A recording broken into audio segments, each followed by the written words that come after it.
On September 25th last month, the Kurdish people voted overwhelmingly for independence.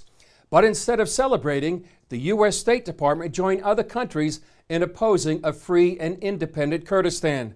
For some observers, it raised the question, is the U.S. punishing one of its best friends in the Middle East? After the referendum, Turkey and Iraq joined forces for a military exercise on the border of Kurdistan. It served as a clear indication of Turkish President Recep Tayyip Erdogan's disagreement with the vote. The Kurdistan regional government has in fact thrown itself into the middle of the fire with its senseless attempt at independence. I don't accept anyone's independence.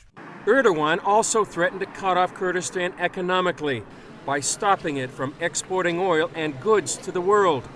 Then in Baghdad, the Iraqi government stopped international airlines from flying into the region's two international airports.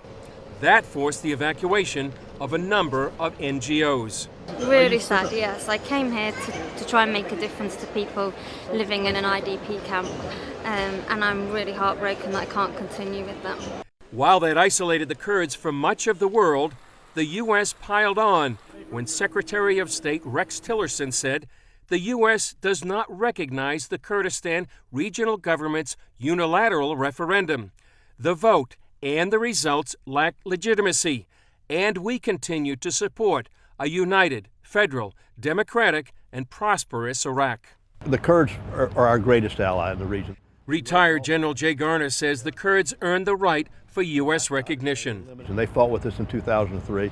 They held the line in 2014 when the Iraqi army fled, when the Iraqi army ran.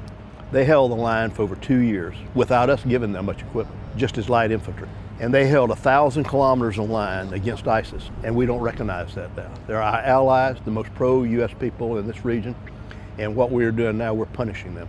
He says the U.S. picked the wrong place to push away a close ally. We ought to grab a friend where they can. This part of the world is not very friendly at all. But up here, these guys are real friends, and we ought to wrap our arms around them.